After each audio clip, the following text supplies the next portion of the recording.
Monday morning, we all showed up to find the cafeteria doors chained shut. The sign read, "Closed until further notice due to food waste and disrespect." This wasn't some fancy school with multiple lunch options.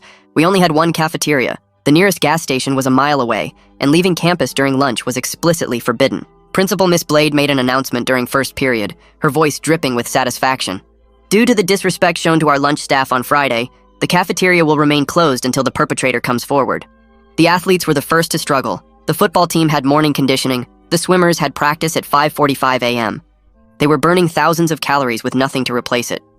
Kids started sneaking granola bars, but Miss Blade caught on within hours. She sent an email to all teachers. "Confiscate any food immediately. Students need to understand actions have consequences." A group of student council kids, the responsible ones who never got in trouble, went to Miss Blade's office to reason with her. She sat behind her massive desk, arms folded, looking almost pleased. "This is a collective responsibility situation," she said. "When one person damages our community, we all feel the impact. Someone will eventually come forward. But Miss Blade, people have medical conditions." She smiled. "This is a valuable life lesson." By Tuesday, things were deteriorating. Kids with low blood sugar were getting shaky and dizzy. Teachers were getting nervous, but Miss Blade called it building character through adversity. I watched my friend Jason, a diabetic, have to go to the nurse's office 3 times to test his blood sugar because he couldn't eat on schedule. The nurse looked furious but helpless. Wednesday was when I knew something had to give. Midge collapsed during chemistry. The teacher, Mr. Stank, caught her before she hit the floor, and you could see the rage on his face as he called for help. Parents started calling, lots of parents. Miss Blade sent out a mass email about teaching responsibility and preparing students for the real world. And because this was rural Alaska, there was no other school in the district. That's when Sophie had her brilliant idea. Sophie was this quiet junior who'd never caused problems, but she was also the daughter of a lawyer and the granddaughter of a woman who'd been in the school board for 20 years. She gathered about 15 of us behind the gym after school. "If they want to play stupid games, they can win stupid prizes," she said, pulling out her phone. "Everyone text your parents. Tell them you need them to bring you lunch tomorrow. Not pack it, bring it. In person, during lunch period." The plan was beautiful. It wasn't against any written rule. Parents were technically allowed to visit campus, and if our parents just happened to show up during lunch to deliver food to their starving children, well, make sure they know to stay for as long as they want, Sophie added, grinning. Thursday at 11:30 a.m. it began. First, Alfred's mom showed up with Chick-fil-A. Then 2 minutes later, Ashley's dad arrived with pizza. Then Jennifer's mom with Panera. Within 15 minutes, the front parking lot was completely full. Parents were circling, looking for spaces, parking on the grass, blocking the fire lane. The front office had 3 staff members. By 11:45, there were over 100 parents in the building, all needing to sign in, all needing visitor badges. The fire marshal showed up at 12:15. Someone had called about the blocked fire lane and the overcrowding. You could hear him yelling about capacity limits and safety violations, while parents smiled sweetly and said they'd leave soon, right after they finished feeding their children. The afternoon classes were a disaster. So many parents had stayed that teachers couldn't start on time. Miss Blade's voice came over the PA, tight with anger. All visitors must vacate the building immediately. Friday, it got worse. The word had spread. Parents coordinated. At 11:25 a.m., we watched from classroom windows as the parking lot filled up. 300 parents all teaming up with the kids against the adults. Sophie's grandmother, the school board member, was there too. She'd brought Olive Garden for 12 kids and set up a full breadstick station in the commons. When security asked her to leave, she smiled and said, "I'm on the school board, honey. I'll leave when I'm done feeding these starving children." But then Friday night, Jason collapsed at home. His blood sugar had been so unstable all week that his body just gave out. When his parents sued the school Monday morning, Miss Blade did something none of us saw coming. She reopened the cafeteria but suspended Sophie for organizing the parents. The news hit my phone during first period math when everyone's notifications started going off at once. I pulled out my phone under my desk and saw the screenshot someone had posted in our group chat, an actual court filing with Jason's parents' names listed as plaintiffs and the school district as defendant. My hands started shaking as I scrolled through the comments, kids saying things like, "Holy crap, they actually did it," and "This is insane." The whispers started spreading across the classroom even though we were supposed to be working on equations. Sarah leaned over and asked if I'd seen it, and I nodded, feeling this weird mix of shock and hope building in my chest, because maybe something would actually change now. By the time the bell rang, the entire hallway was buzzing with people huddled around phones, showing each other the screenshots and talking in excited, nervous voices. I walked to second period feeling like the air had shifted somehow, like we'd crossed some line we couldn't uncross. The intercom crackled during second period English, and Miss Blade's voice came through tight and controlled. She called an emergency assembly in the gym immediately, and my stomach dropped as we all filed out of our classrooms. The gym was packed within minutes, everyone sitting on the bleachers while Miss Blade stood at center court with a microphone. She announced that effective immediately, the cafeteria would reopen for normal operations, and a bunch of kids started clapping until she held up her hand for silence. Then she said there would be a thorough conduct investigation into Friday's events, and her eyes scanned the crowd like she was looking for specific faces. That's when she dropped the bomb about Sophie being suspended pending review for organizing the parent demonstration, and you could feel the shock ripple through the whole gym. She said the visitor policy was changed right away to prevent future disruptions, and parents would need advance approval and specific time limits for any campus visits. I looked around trying to find Sophie in the crowd, and when I finally spotted her 3 rows down, her face had gone completely white. Miss Blade finished by saying that anyone found to have participated in planning or promoting unauthorized demonstrations would face disciplinary consequences, and then she dismissed us back to class like she hadn't just declared war on half the student body. I caught up with Sophie in the hallway right after the assembly ended, pushing through the crowd of kids who were all talking at once. She was standing against the lockers looking absolutely stunned, but she already had her phone out and her thumbs were flying across the screen. I asked if she was okay, and she looked up at me with this expression that was part shock and part determination. She told me she was texting her grandmother right now, and they were going to draft an appeal tonight because this was total retaliation. Her voice was shaking a little, but she kept typing, and she said her grandmother was already furious about the suspension, calling it punishment for protected speech. Sophie showed me part of the text chain where her grandmother had written that they had documentation of everything, every email and announcement and policy Miss Blade had sent out. I told Sophie I'd help however I could, and she nodded and said we'd need to organize, but carefully this time, because Miss Blade was clearly watching everyone now. The bell rang for third period, but neither of us moved right away. Just stood there in the hallway while other kids rushed past us to their classes. During lunch, I was sitting in the cafeteria trying to eat the first hot meal we'd had in over a week when Caitlin Moore, the school nurse, walked over to my table. She asked if she could talk to me privately for a minute, and something about her expression made my stomach tighten. We walked over to the corner by the vending machines where it was quieter, and she kept her voice low as she told me she'd been documenting Jason's blood sugar readings all last week. She said every single reading was in her records as medically serious incidents, unstable levels that showed clear health impacts from not being able to eat on schedule. Caitlin looked genuinely worried as she explained that she'd already sent a memo to the administration urging them to preserve all medical records because this could become evidence in the lawsuit. She said she was concerned about other students too, kids who'd struggled during the closure but never came to her office to report symptoms. I asked if she thought the documentation would actually help, and she nodded and said, "Medical records don't lie. They show exactly what happened to students' health during that week." She told me to spread the word that any student who'd experienced health problems should document it now while the details were still fresh, because memories fade but written records last. I thanked her and went back to my table feeling like at least one adult in this building was actually trying to protect us instead of covering for the administration. Between 4th and 5th period, I saw Jason for the first time since Friday night.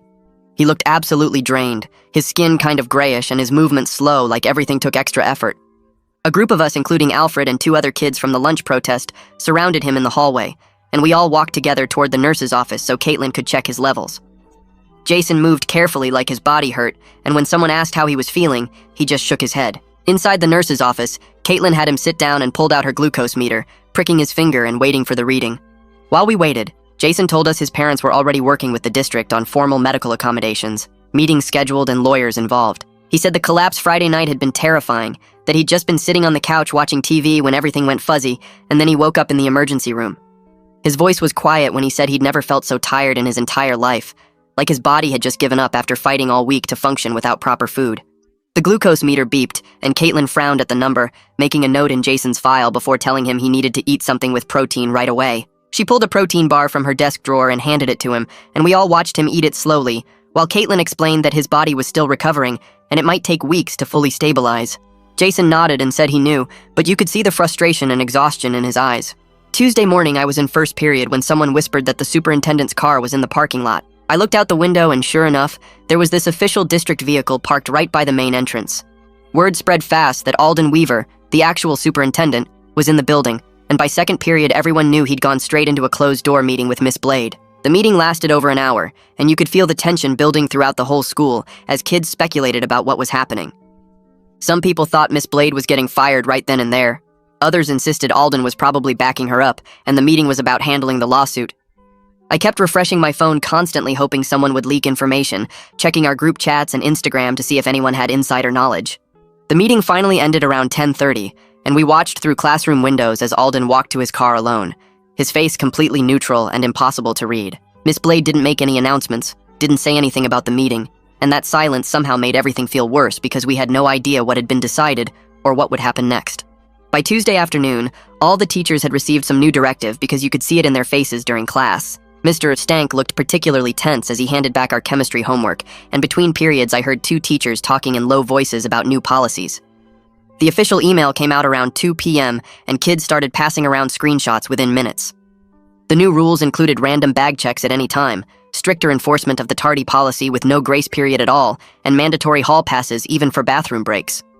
It felt like Miss Blade was doubling down on control instead of backing off, tightening her grip on the school in every way she still could. Ravi Dupree, the teachers' union rep, apparently called an emergency faculty meeting for right after school because Mr. Stank mentioned it quietly to a few of us as we left class. You could see the stress on all the teachers' faces as they tried to teach normally while clearly worried about what was happening behind the scenes. Some teachers looked angry, others just looked tired, but everyone seemed tense and on edge in a way that made the whole school feel unstable. That evening, I was scrolling Instagram when I got a DM from an account I didn't recognize. The profile said Penelope Reed and identified her as a reporter for the local paper. Her message was polite but direct, asking if I'd be willing to talk about the cafeteria closure and the parent protest for a story she was writing. My first instinct was to ignore it, but then I saw that Sophie had already responded to a similar message and agreed to go on record. I spent about an hour thinking about it, weighing whether talking to a reporter would make things better or worse. Finally, I decided that someone needed to tell the truth about what had actually happened, about kids collapsing and the confiscation policy, and how scared we'd all been. I messaged Penelope back and said I'd share my documentation, the notes I'd been keeping about when students had collapsed and when the food confiscation had started. We arranged to talk on the phone that night, and I spent 2 hours going through everything I'd written down, giving her specific dates and details and names of students who'd been affected. Sophie called me after her interview and said Penelope seemed genuinely interested in getting the facts right, not just writing some sensational story. Tuesday night around 9 p.m., Penelope's article went live on the paper's website. The headline read, "Rural Schools Food Ban Sparks Parent Revolt and Lawsuit," and within minutes my phone was blowing up with people sharing the link. I read through the whole article twice, and it was surprisingly fair, laying out the timeline of events and including quotes from both students and the district. The district's statement was completely bland, just saying they were reviewing policies and procedures and committed to student well-being, the kind of corporate speak that meant nothing. But then the comment section started filling up fast, and that's where things got heated. Parents from our community were sharing screenshots of Miss Blade's original email about confiscating food, the one that said students needed to understand consequences. Other people were defending Miss Blade, saying she was teaching valuable lessons about responsibility and that parents today were too soft on their kids. I watched the comments multiply, people taking sides and arguing back and forth, and it felt surreal to see our school situation becoming this public debate. Some comments were supportive, thanking students for standing up, but others were harsh, calling us spoiled and entitled and saying we needed to learn respect for authority. By Wednesday morning, the article had been shared hundreds of times across local Facebook groups and parent networks. Sophie texted me early saying her grandmother had already been working the phones, using her school board connections to push for an emergency agenda item at the next regular board meeting. Around 10 a.m., the official notice went up on the district website showing the updated agenda for next Thursday evening's board meeting, with a new item listed for public comment regarding cafeteria policies and student discipline. Sophie sent a screenshot to our group chat with the caption, "We have exactly 9 days to prepare," and suddenly the timeline became real and concrete. 9 days to organize testimony, gather supporters, document everything we wanted to say, and figure out how to make the board actually listen to students instead of just going through the motions of public comment. I started making lists during lunch, writing down everyone who might be willing to speak and what evidence we needed to compile. The board meeting felt like our one real chance to make adults in power actually hear what had happened and why it mattered, and I wasn't going to waste it. Wednesday morning, the PA crackled during third period, and the secretary's voice called my name to report to the main office. My stomach dropped because I knew this wasn't about attendance or a schedule change. I grabbed my backpack and walked down the empty hallway, my sneakers squeaking on the linoleum floors. The assistant principal met me at the door and led me into a small conference room with a table and 3 chairs. He sat across from me with a yellow legal pad and clicked his pen twice. He called it witness clarification, but the questions felt wrong from the start. "Did Sophie tell you to text your parents, or did you decide on your own? Did she give specific instructions about what to say? Did she mention wanting to cause disruption or just feed students?" I kept my answers short and stuck to facts. Sophie suggested we ask our parents to bring lunch. I texted my mom. Parents showed up. That's what I saw. He kept circling back to whether Sophie pressured anyone or planned the whole thing as organized protest. I could feel him trying to build a case against her instead of understanding why 300 parents felt they had no choice but to flood the school. After 20 minutes, he let me go, and I walked back to class feeling gross and manipulated, like I'd just been used as a tool against my friend. Mr. Stank caught me right after chemistry ended and pulled me aside near the lab equipment cabinets. He looked around to make sure no other students were in earshot. He told me he'd been documenting every incident he witnessed during the cafeteria closure, including the exact time Midge collapsed and his observations about students looking shaky and pale throughout that week. He said he was planning to speak at the union meeting and wanted me to know not all the adults were on Miss Blade's side. Some teachers had been scared to say anything publicly, but they'd been keeping records and taking notes. He told me the union rep was collecting statements from faculty who witnessed health impacts. Knowing that at least some teachers were willing to stand up made something loosen in my chest. I'd felt so alone in this mess, like it was just students against the entire administration. But Mr. Stank signing his name to documentation meant adults were paying attention, and some of them thought what happened was wrong enough to risk their jobs speaking up. Jason caught me at lunch Wednesday and told me his parents had filed for a temporary restraining order that afternoon. His mom was taking off work to go to the courthouse, and his dad was meeting with their lawyer to prepare for Thursday's hearing. The restraining order was supposed to protect his medical accommodations and prevent any payback for the lawsuit. Jason looked exhausted, dark circles under his eyes like he hadn't slept in days. He said his mom was going to testify about Friday night when he collapsed at home and the emergency room visit and how his blood sugar had been completely unstable all week. The doctors had written a letter documenting the health impacts from not being able to eat on schedule. Jason's hands shook a little when he showed me the court filing on his phone. The legal language was dense, but I could make out phrases about irreparable harm and medical necessity. Seeing it in official court documents made the whole situation feel more real and serious, like we'd crossed some line where this wasn't just school drama anymore, but actual legal action with lawyers and judges involved. Thursday morning, I went to the nurse's office for my regular check-in, and Caitlin pulled out a printed incident log with all the names blacked out. Just numbers and dates and brief descriptions. The spike in visits during the closure week was absolutely shocking. Normally, she saw maybe 10 to 15 students per day for various issues. During that week, the numbers jumped to 40, 50, 60 students coming in with low blood sugar, dizziness, headaches, shakiness. She'd marked Jason's 3 visits in red along with 4 other students who came back multiple times. 2 students had to be sent home. 1 nearly passed out during gym class. Caitlin said this was the kind of evidence that proved the policy had real health impacts that could be measured and documented. She told me she was prepared to testify if she got subpoenaed, even though it would probably cost her the administration's trust and make her job harder. She'd already started updating her resume and looking at clinic positions because she wasn't sure she could keep working in a system that cared more about punishment than keeping students safe. The way she said it made me realize how much this had cost her too. Not just students, but the adults who tried to protect us. Friday morning, Miss Blade's voice came over the PA during homeroom announcements. Anyone who participated in organizing or promoting the parent lunch protest would serve Saturday detention for disrupting the educational environment. My homeroom teacher started handing out pink detention slips, and I got one along with at least 20 other students whose names got called.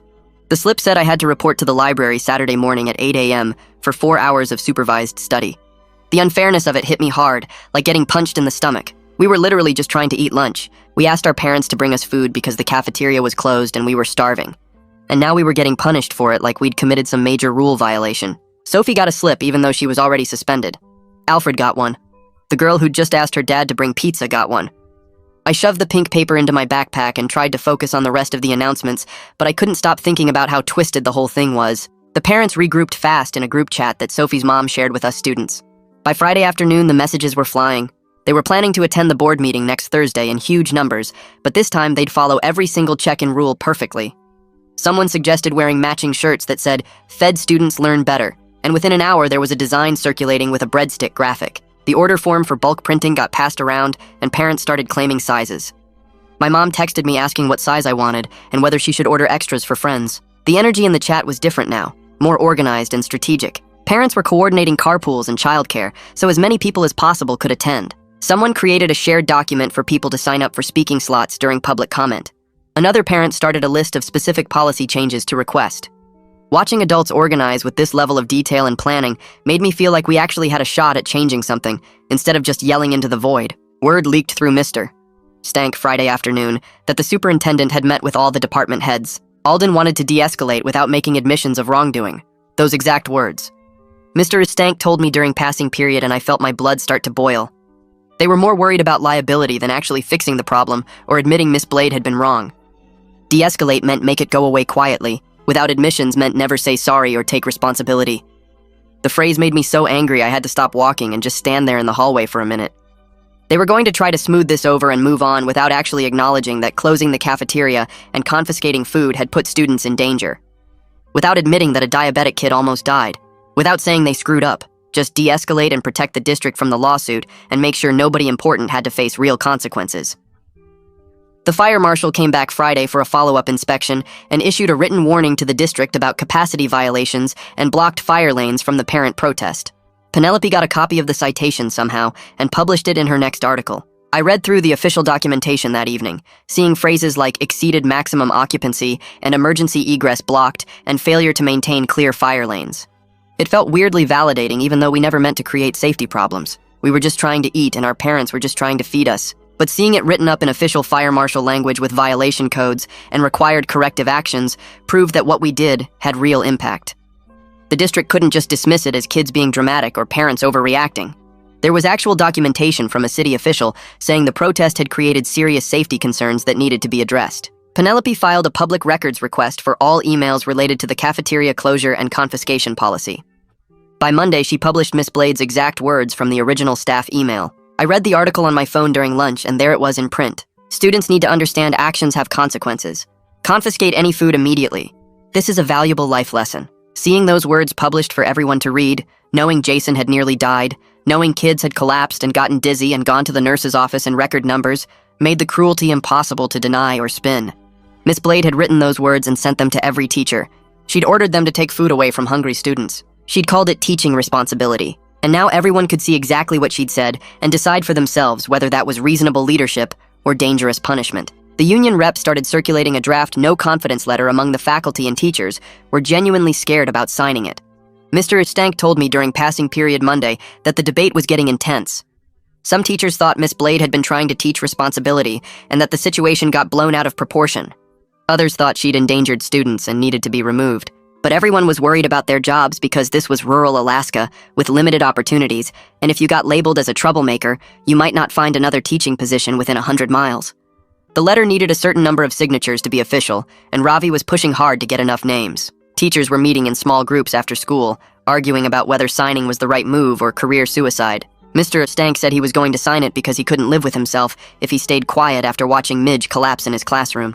But he understood why other teachers were hesitating, and he didn't judge them for being scared. Tuesday night, my phone rang at 8:47 p.m., and Sophie's name lit up the screen. I answered and immediately knew something was wrong because her voice sounded thick and shaky. She told me some kids were saying she should just accept the suspension and stop fighting it because her appeal was making everything worse for everyone. I sat down on my bed and asked her who was saying that. She named 3 student council kids who'd been part of the original protest planning. They'd pulled her aside after school and told her the district would go easier on everyone else if she took the fall alone. I felt my stomach drop because that was exactly the kind of divide and conquer tactic Miss Blade would want. We talked for over an hour, and I kept telling Sophie that appealing on principle mattered more than taking heat off other people. If they could suspend her for organizing parents to bring lunch, they could punish anyone for anything next time. The precedent would be set that student organizing equals punishment. Sophie kept saying she was scared of making her college applications harder or getting labeled as a troublemaker. I understood that fear completely, but I also knew that backing down now would tell the administration they could get away with anything. By the time we hung up around 10 p.m., Sophie sounded steadier and said she was going to keep fighting the appeal. I lay in bed afterward feeling exhausted from trying to hold her up when I was barely holding myself together. Wednesday crawled by with normal classes but weird tension everywhere. Kids were whispering about what might happen at the board meeting next week. Thursday lunch started normally with everyone getting food from the reopened cafeteria. Then, at exactly 11:38 a.m., Alfred stood up in the middle of the commons holding a glucose tablet in his hand. He didn't say anything, just sat back down and placed the tablet on the table in front of him. Within 2 minutes, other kids started doing the same thing. Some had glucose tablets, others had empty granola bar wrappers, a few had juice boxes they weren't drinking. Everyone just sat there completely silent, staring at the food items in front of them. The cafeteria got eerily quiet as more students joined in. By 11:45, probably 200 kids were sitting in total silence with medical snacks or food packaging displayed on their tables. Nobody was eating anything. Nobody was talking. We just sat there making our point about what Miss Blade had forced us to do during the closure. I watched the cafeteria monitors look confused and uncomfortable. Around noon, Miss Blade walked through the commons and her face went tight with anger. She stopped in the middle of the room and looked around at all of us. You could see her wanting to punish someone, but there was nothing to punish. We weren't breaking any rules. We were just sitting quietly with food we weren't eating. She stood there for maybe 30 seconds that felt like forever, then walked out without saying anything. The protest continued through the entire lunch period. When the bell rang at 12:25, everyone picked up their items and threw them away or put them back in bags. Still, nobody talked. We just went to fifth period like nothing had happened. But something had definitely happened, and everyone knew it. Thursday afternoon at 2:15 p.m., Jason's parents went to the courthouse for the temporary restraining order hearing. Jason texted our group chat updates every few minutes. His parents presented his affidavit describing the collapse and how he still felt exhausted weeks later. They had medical records from the emergency room visit and documentation from Caitlin about his unstable blood sugar readings during the cafeteria closure. The district's lawyer tried to argue that accommodations were already in place and the restraining order was unnecessary. But Jason's mom apparently destroyed that argument by pointing out the accommodations only existed because they sued, and nothing prevented the district from removing them again. The judge asked specific questions about Jason's current health status and what accommodations he needed. At 3:47 p.m., Jason texted that the judge granted the order. It required immediate medical accommodations, including unrestricted access to snacks and water during school hours. The order also explicitly prohibited any reprisals connected to his healthcare needs or his family's lawsuit. Jason added 3 exclamation points to his text. It felt like a real legal win, even though it only protected one student. The order didn't change policy for everyone else, but at least Jason was safe now. I texted back congratulations and felt this weird mix of relief for him and frustration that the rest of us were still vulnerable. Thursday evening around 6:30 p.m., Sophie sent a screenshot to our group chat. The district compliance office had sent out a memo requiring that all cafeteria operations meet medical accommodation standards immediately. The memo said they needed to maintain consistent food service and couldn't close the cafeteria again without triggering ADA violations. Sophie added 3 celebration emojis and the message, "We did it." I read through the memo twice, looking for loopholes or ways they could weasel out of it, but the language seemed pretty clear. The cafeteria had to stay open and accessible. For the first time in weeks, I felt like we'd actually created some breathing room and protection. Not just for Jason, but for everyone who needed regular meals. I saved the screenshot in my documentation folder and sent Sophie a thumbs-up emoji. That night, I actually slept better than I had since this whole thing started. Friday morning destroyed that good feeling immediately. Miss Blade's voice came over the PA during first period announcements.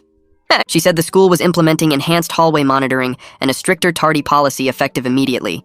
Any student more than 30 seconds late to class would receive automatic detention.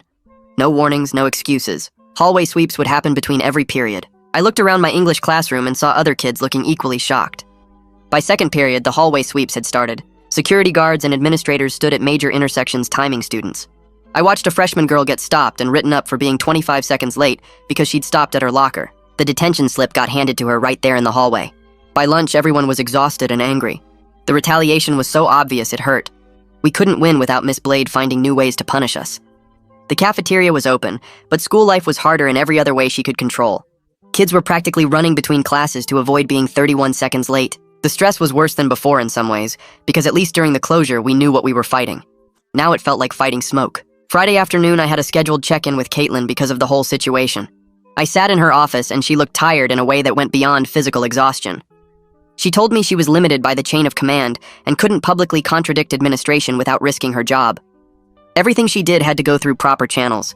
She was documenting every incident meticulously to protect both students and herself, creating a paper trail in case things got worse or turned legal. But I could see the struggle on her face as she talked about watching kids suffer while following institutional rules that protected the system over students. She said she'd applied to a few clinic positions outside the school district, not because she wanted to leave, but because she wasn't sure she could stay in a system that worked like this.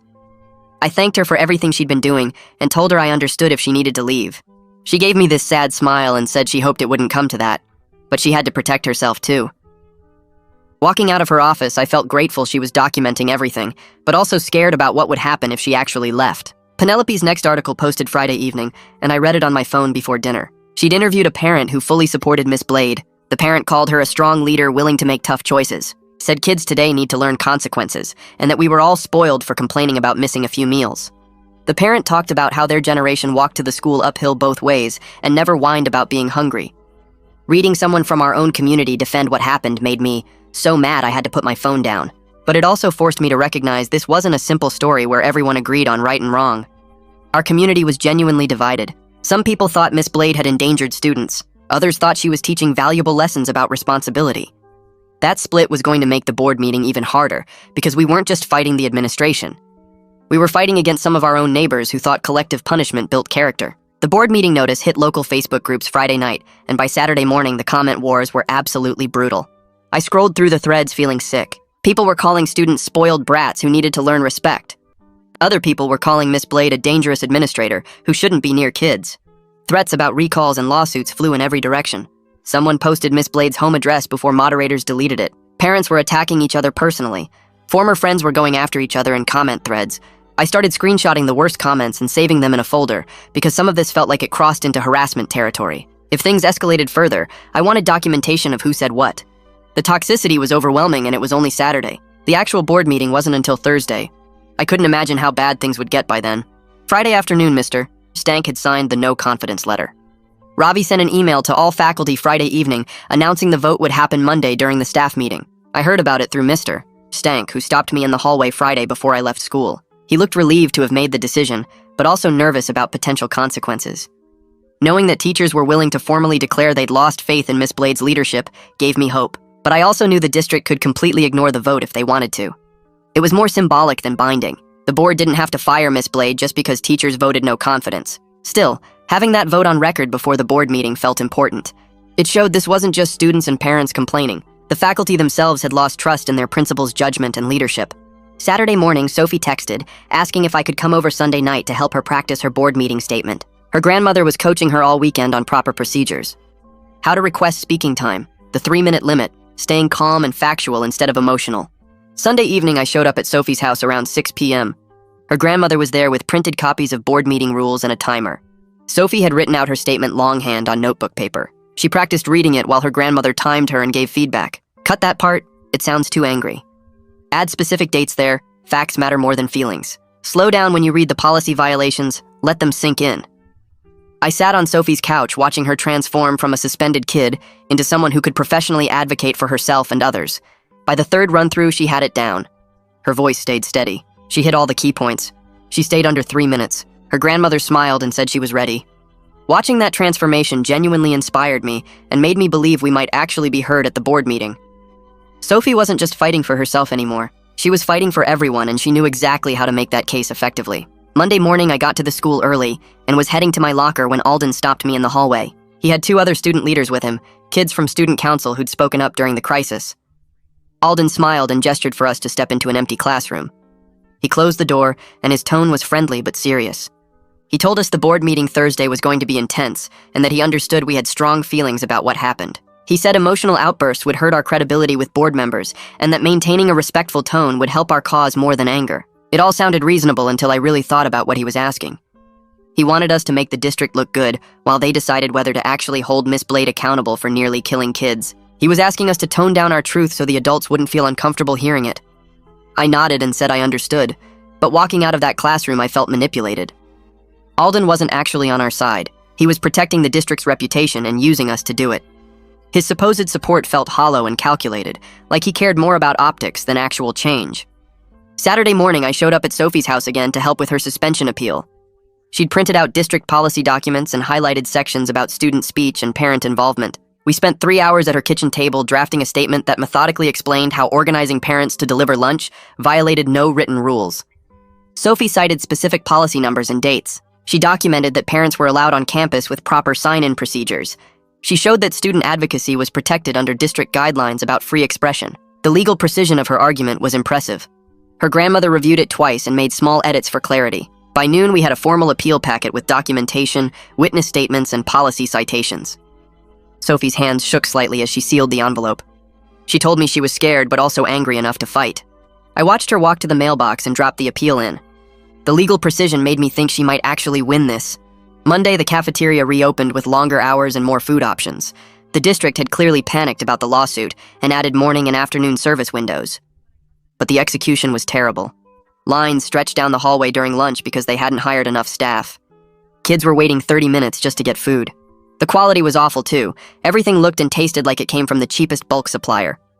Athletes were still struggling because even with longer hours, there wasn't enough protein or calories to sustain people doing morning conditioning and afternoon practice. I watched football players grab 3 sandwiches and still look hungry. The swimmers were eating protein bars between classes because the cafeteria food wasn't enough. The whole situation showed that just reopening wasn't enough. The underlying problems with school food were still completely unaddressed. We'd won the battle to reopen, but the system remained broken and underfunded. Tuesday, a rumor started spreading that completely changed how I thought about the original cafeteria closure. Multiple people were saying the initial disrespect to lunch staff wasn't even a student. Supposedly, it was a coach who'd complained about portion sizes being too small for athletes. Nobody could confirm it, and there was no proof, but the possibility made sense. Coaches had been vocal about food issues for months. If the whole nightmare actually started because an adult complained and Miss Blade decided to punish students for it, that made the collective punishment even more insane. I asked around trying to verify the rumor, but everyone had heard it from someone else. No one had first-hand knowledge. Still, the possibility that we'd all suffered because of adult behavior made me absolutely furious. The absurdity of punishing hundreds of kids for something a coach might have done felt like peak administrative dysfunction. Penelope published a new article Tuesday afternoon that gave me hope. The headline was about collective punishment in schools, and she'd interviewed education policy experts from universities. The experts explained why punishing entire groups for individual actions harms students and violates basic fairness principles. They cited research about how collective punishment damages trust and creates hostile learning environments. Seeing outside authorities validate what we'd been saying felt important. These weren't just angry students complaining.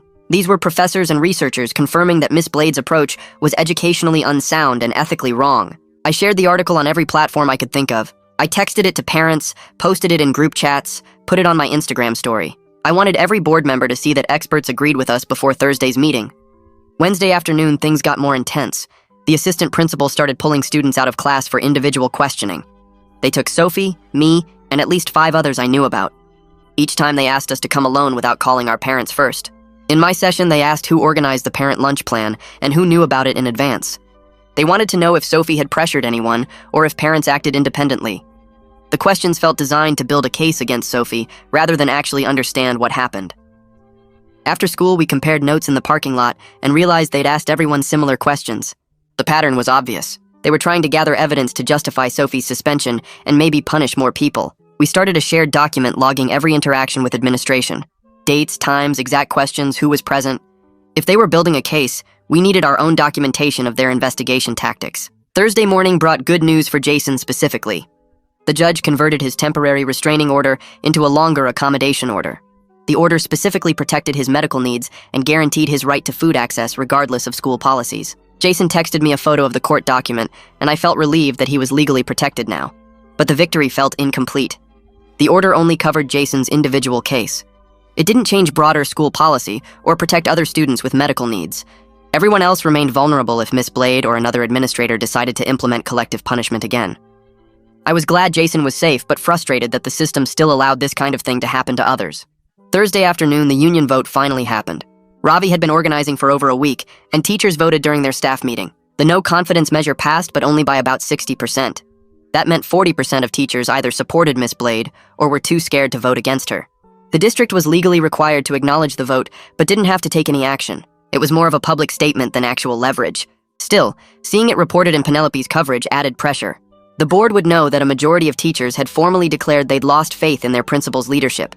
That had to mean something even if it wasn't legally binding. Friday, I stopped by the nurse's office to check my blood pressure for a sports physical, and Caitlin looked exhausted. We talked while she took my vitals, and she told me she was actively interviewing for positions at clinics and private practices. She explained that the moral injury of watching students suffer while being unable to fully protect them was damaging her mental health. She said staying in a system that prioritized control over student well-being felt unsustainable. I completely understood, even though the thought of losing her was devastating. Caitlin was the one adult in the building who consistently advocated for students. She documented everything and pushed back where she could. But she also had to protect herself. I told her I'd support whatever decision she made and thanked her for everything she'd done for us. Friday afternoon, word started spreading through parent networks about Alden's newest idea. He was floating the concept of an independent review to board members. Parents were sharing screenshots of emails and text messages discussing it. The whole thing felt like political cover. Alden wanted a way to look responsive without directly firing Miss Blade or admitting the district had screwed up. An independent review would buy time and create the appearance of accountability without requiring immediate action. The calculated nature of it made me cynical about whether real institutional change was possible. But I also recognized this might be the only realistic path to any accountability at all. The board wasn't going to fire Miss Blade outright, and the district wasn't going to admit wrongdoing. An independent review might be the best we could hope for, even if it felt like a compromise designed to protect adults rather than students. Monday morning, Sophie walked into the district office building downtown for her appeal hearing. The building smelled like old carpet and coffee. A secretary directed her to a conference room on the second floor, where 3 people from the district office sat behind a long table with folders and laptops spread out in front of them. Sophie had her documentation organized in a binder with color-coded tabs marking different sections. She sat across from the panel and pulled out her notes. The woman in the middle introduced herself as the district's compliance officer and the 2 men as HR representatives. Sophie started her presentation by citing the exact district policy about student speech and parent involvement. She showed them the visitor policy handbook, proving parents were allowed on campus during lunch. She walked through the timeline of events with dates and times documented. The compliance officer interrupted her twice to ask about who coordinated the parent communication. Sophie answered directly that she sent the initial text, but parents made their own decisions about participating. One of the HR reps asked if she understood why the administration viewed the lunch disruption as problematic. Sophie responded that she understood their perspective, but the cafeteria closure created medical emergencies that required immediate response. The panel members looked at each other, and the compliance officer made notes on her laptop. They asked about Sophie's intentions and whether she meant to cause capacity violations. Sophie explained she only wanted to make sure students could eat lunch and had no idea so many parents would show up. The questioning went on for 40 minutes. The panel said they needed to review the documentation and deliberate privately. They would issue a written decision within 1 week. Sophie gathered her materials and left the building feeling completely drained. The waiting felt worse than the hearing itself, because now her academic record hung in limbo while bureaucrats decided her fate. That same week, some parents started drafting recall petition language targeting Miss Blade and the board members who supported her. The language was harsh and accusatory. Sophie's grandmother heard about it through her board connections and called an emergency meeting at her house Tuesday night. About 15 parents showed up in her living room. The grandmother explained that recall petitions required thousands of signatures and months of work. She argued they should wait for the board vote on Thursday and use the recall threat as leverage only if the board refused to act. She said premature recall efforts would make the board defensive and less likely to vote for accountability. Her experience with local politics carried weight. Most parents agreed to hold off on the recall petition for now. They would focus their energy on showing up for the board meeting and delivering powerful testimony instead. The grandmother made everyone promise not to file any petitions until after Thursday's vote. People left her house frustrated but willing to follow her strategic guidance. Wednesday night, I stood in my bathroom practicing my board meeting speech in front of the mirror. I had written out talking points on index cards with specific dates and facts. September 18th, when Midge collapsed in chemistry. September 19th, when Miss Blade sent the confiscation email. September 25th, when the fire marshal issued citations. October 2nd, when the judge granted Jason's medical accommodation order. I timed myself speaking and kept going over 3 minutes. I edited out the parts where I called Miss Blade's actions cruel and focused on documented outcomes instead. My hands shook as I held the index cards. I practiced making eye contact with my reflection. I rewrote the ending 3 times, trying to sound clear instead of angry. My mom knocked on the bathroom door asking if I was okay. I told her I was fine and kept practicing. I knew if I could just get through 3 minutes of factual testimony without my voice cracking, I would have done everything possible to make our case. I practiced until my throat felt dry, and the words stopped sounding like real language. Thursday evening, the district office parking lot was already full when we arrived at 6:30. Cars lined both sides of the street. People walked toward the building in groups carrying signs and folders. The boardroom had maybe 80 chairs, but over 200 people showed up. Families packed the hallway outside with kids sitting on the floor. Security opened the overflow area in an adjacent room with a video feed. The board members filed in looking nervous. Philip Gordon, the board president, called the meeting to order and explained the public comment rules. 3 minutes per speaker. Stay on topic. No personal attacks. The sign-up sheet had 47 names. I was number 12. My stomach felt tight as I waited for my turn. When Philip called my name, I walked to the podium with my index cards. I stated my name and grade for the record. Then I went through the specific dates when students collapsed and the documented health impacts. I mentioned the confiscation email and read the exact quote about actions having consequences. I cited the medical accommodation order and the fire marshal citations. I explained that collective punishment created measurable harm to students with medical needs. My 3 minutes ended right as I finished my last sentence. I walked back to my seat and my legs felt weak. Jason testified next about his collapse and the ongoing fatigue that kept him out of basketball. His voice stayed steady, but you could see the exhaustion in his face. Sophie described how the suspension affected her college applications and explained that organizing parents were protected speech. Parent after parent stood up and shared how they felt forced to disrupt school just to feed their hungry children. One mom cried while describing her daughter's low blood sugar episodes. A dad talked about missing work to deliver lunch. The testimony kept coming for over an hour. The weight of all those voices saying the same thing felt powerful. Immediately after public comments ended, Alden stood up and walked to the front. He had a presentation loaded on his laptop connected to the projector. He went through his findings, slide by slide. Policy missteps that created health risks. Fire safety citations from blocked lanes and capacity violations, legal exposure from Jason's lawsuit and the accommodation orders, documentation of multiple student medical incidents during the closure week. He showed a graph of nurse office visits that spiked dramatically. He presented the union no-confidence vote results. Then he made his recommendation for administrative leave pending an independent review. His presentation lasted 20 minutes and covered everything with surprising honesty about institutional failures. He acknowledged the district should have intervened sooner. He admitted the collective punishment approach violated best practices. Watching him present the case against his own employee felt strange. Part of me respected his willingness to be candid. Another part felt angry that it took a lawsuit and media coverage to get this level of accountability. The board members asked him clarifying questions about the review timeline and who would serve as interim principal. Then Philip gave Miss Blade 15 minutes to respond. She walked to the podium looking completely calm. She started by saying she stood by her decision to close the cafeteria as a teaching moment about collective responsibility. She explained that students needed to learn that individual actions affect the whole community. She said the manufactured crisis was blown out of proportion by parents who coddle their children instead of letting them face consequences. She argued that resilience comes from adversity, and modern students lack the toughness previous generations had. She claimed the parent lunch disruption proved her point about entitlement. She said she would make the same decision again because leadership requires making unpopular choices. About a third of the audience started clapping when she finished. The applause shocked me. I looked around and saw parents and some teachers actually supporting her. The community was genuinely split about whether tough discipline mattered more than student health. Miss Blade sat down looking satisfied. Philip called for the board vote on Alden's recommendation. The board members each stated their position. 4 voted yes for administrative leave, 3 voted no. The margin was 4-3. Philip announced that Miss Blade would be placed on paid administrative leave, effective immediately pending the independent review. Wayne Moore would serve as interim principal starting Friday morning. Half the room erupted in cheers. The other half booed loudly. People started yelling at each other. Security stepped forward. Philip banged his gavel, calling for order. I sat in my chair feeling exhausted relief but no sense of celebration. The narrow vote proved how easily this could have gone the other way. 3 board members thought Miss Blade did nothing wrong. That reality felt heavy. Friday morning, Wayne called an all-staff meeting before first period. He announced the blanket confiscation policy was immediately rescinded. The extreme tardy enforcement would return to normal standards. The cafeteria would remain open with explicit protection for medical accommodations. He said he was reviewing the Saturday detention list and reducing most to written warnings. A few students, including me, still had to serve 1 session, but most got off completely. It felt unfair that I still had detention after everything, but also like a small price for what we won. Teachers looked relieved during the meeting. Students started talking in the hallways about the changes. The atmosphere felt lighter, even though nothing was fully resolved. Friday afternoon, I was in chemistry when my phone buzzed with a text from Sophie. Her appeal decision came back. The suspension was reduced to a written warning that would stay on her record but would not appear on transcripts sent to colleges. She sent me a screenshot of the official letter. The decision acknowledged the punishment was excessive given the circumstances. Sophie texted that she was accepting it instead of fighting further. She was exhausted and wanted to focus on the policy reform work ahead rather than more appeals.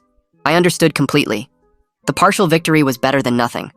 At least the reduced penalty recognized she did not deserve a full suspension. Penelope's follow-up article posted Saturday morning with quotes from board members explaining their votes. The ones who voted yes talked about accountability and student safety. The ones who voted no defended Miss Blade's leadership and criticized parent overreach. The article included reactions from community members on both sides. I made the mistake of reading the comment section. People were attacking each other with personal insults and threats. Someone called Sophie's family a bunch of entitled lawyers. Another person said Miss Blade should sue for defamation. The toxicity kept going for hundreds of comments. Sophie called me Saturday afternoon, and we talked about stepping back from social media. The vitriol was affecting both our mental health. We agreed to stop reading comments and focus on the actual policy reform process. We needed to protect ourselves while staying engaged in the work that mattered. The online fighting was not productive, and we could not control what strangers said about us. We decided to let the adults argue online while we focused on making real changes through proper channels. The weekend passed in this weird, quiet space where nothing felt settled. Monday morning, I walked into school and the atmosphere was different. Teachers looked less tense in the hallways. Wayne stood by the main entrance greeting students, which Miss Blade never did. He smiled at people and asked how their weekends went.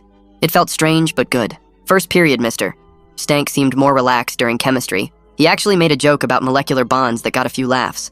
But after class, when I stopped to ask about an assignment, he pulled me aside near the lab sinks.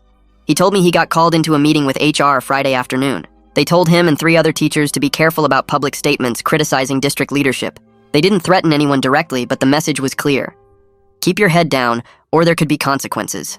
Mr. Stank said he was focusing on teaching and documenting things quietly from now on. He would keep records of what happened in his classroom, but he wasn't going to speak at any more meetings or sign any more letters. I understood why he had to protect himself. Teachers have families and bills and limited job options in rural Alaska, but part of me wished adults had more protection to speak up without risking everything. Tuesday during lunch, I saw Caitlin in the nurse's office for a routine check. She looked tired, but also kind of excited. She told me she got a job offer from a family clinic in town. Better pay, better hours, weekends off. She could have a normal schedule instead of dealing with emergencies and administrative pressure. But she was genuinely torn about leaving. She cared about the students and wanted to keep fighting for better policies. We talked for probably 20 minutes about whether staying was worth it. She said she was setting firm boundaries either way. If she stayed, she would advocate through proper channels, but she wouldn't sacrifice her mental health anymore. If she left, she would train her replacement to keep documenting incidents and protecting students. She needed to make a decision by the end of the week. I told her I would support whatever she chose because she deserved to take care of herself too. Over the next 2 weeks, Jason got better. His blood sugar stabilized with consistent meal schedules. The cafeteria staff knew his accommodations now and made sure he could grab food whenever he needed it. But he missed a basketball game because he was still regaining his stamina. His body had been through too much stress. I sat with him at lunch one day, and he told me his parents were in settlement negotiations with the district. Their lawyer was handling it separately from all the policy reform stuff. The district wanted to settle quickly and quietly. Jason's family wanted enough money to cover his medical bills and compensate for what happened. It felt weird to me that the legal process was so separate from the changes we were trying to make. Jason was getting compensation, but that didn't fix things for everyone else. The first week of December, Alden called me and Sophie to his office along with 6 other students. He said he was forming a student advisory committee to draft an anti-collective punishment policy. We would also review medical accommodation procedures to make sure they actually protected students. The committee would include administrators and 2 board members. We would meet twice a month starting in January. The whole process would take months, maybe until spring. That timeline frustrated me because it felt so slow. Kids could get hurt again while we were drafting policies and going through approval processes. But Sophie pointed out that having formal input into district policy was real progress. We would actually help write the rules instead of just complaining about them. That felt meaningful even if it was slower than I wanted. My friend group had some tension building around this time. We met up at someone's house one Saturday and things got uncomfortable. Some people thought we pushed too hard with the parent protest and made everything worse.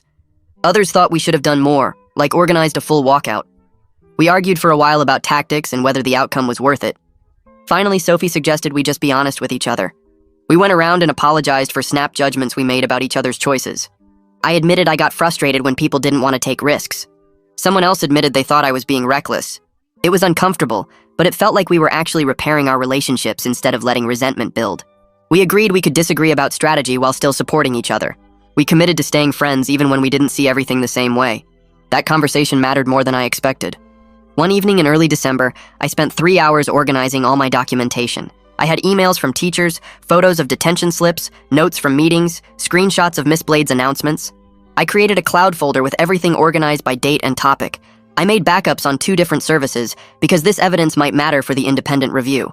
It could also help with future policy discussions if the district tried to backtrack. While I was organizing everything, I wrote myself a reflection about staying involved without burning out. I was learning that activism couldn't be this constant, intense fight.